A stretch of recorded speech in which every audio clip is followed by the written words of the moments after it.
Anyway, number 6, Russell Wilson. They have Marshawn Lynch. He can run the ball himself. You saw that last year. He was a very conservative. Like he didn't throw many bombs or like he didn't like have a very what's it a 1998 Randall Cunningham where he was like bombing it. But he moves the ball down the field gradually, and that's how I like my offenses to run. But anyway, he's very accurate. He has a pretty big arm. You have Golden Tate, Sidney Rice, and the addition of Percy Harvin to your offense. So that's a pretty good receiving set. And then they have a good offensive line, and they also have a good backup running back. I don't know why, but I can't remember his name either. I'm sorry, guys, I keep forgetting these things. But Marshawn Lynch himself is a great running back that can help any quarterback like be assured that if he doesn't do his job, he has somebody who can take over for him.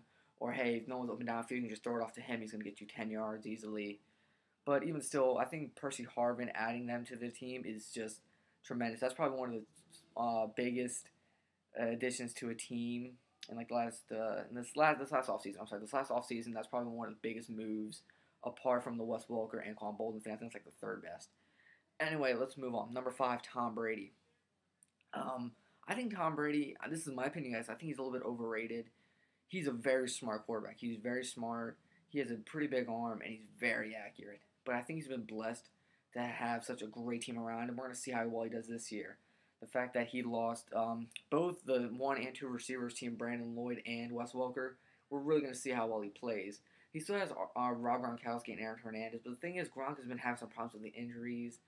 Um, I think they kind of saw that. I mean, if you guys been following NFL.com, they picked up LeGarrette Blount, a big back, which to me that says that they would probably want to run the ball a little bit more.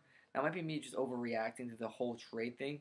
But when you lose 2 receivers, and I love Danny Amendola. I'm sorry, I love Danny Amendola, but in no means is he better than Wes Welker. And even still, you have nobody to replace Brandon Lloyd, who I think is an underrated player. I mean, you watch film of him or highlights of him when he was in San Fran or Denver. He played very well. I don't know why teams didn't want him.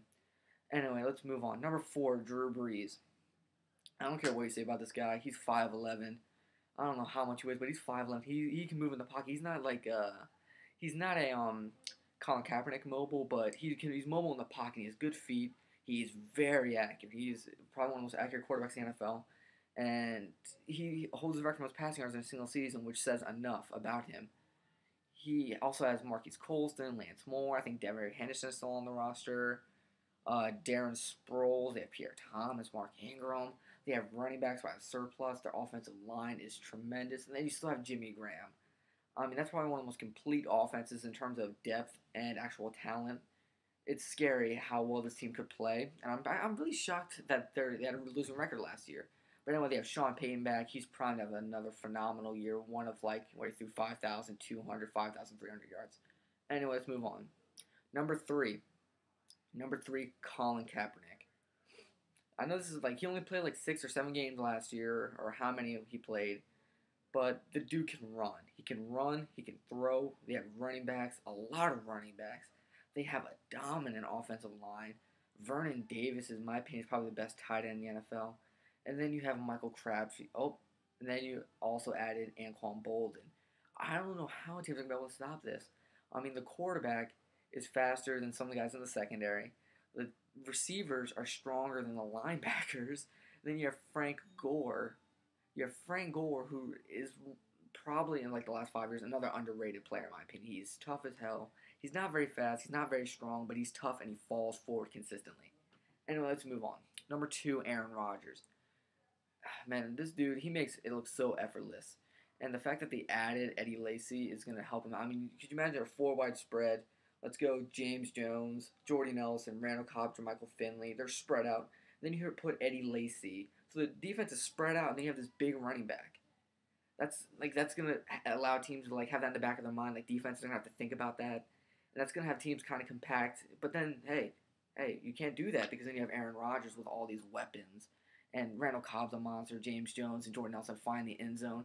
I don't really like Jermichael Finley. He drops a lot of passes, but he's still a pretty good tight end. Like I wouldn't mind having him on my roster. But regardless, he's trying to have another phenomenal year. And here it is, number 1.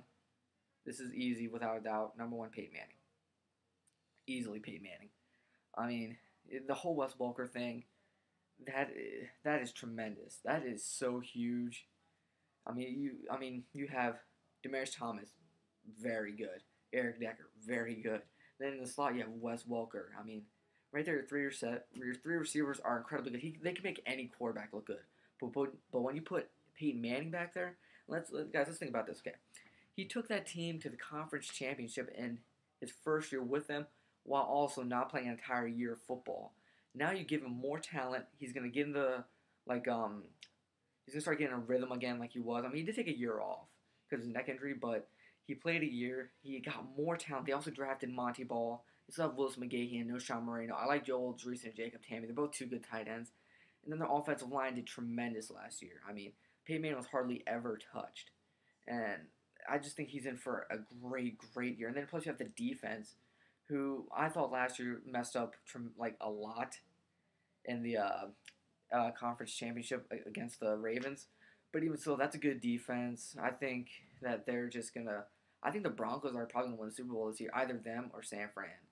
I really can't make up my mind.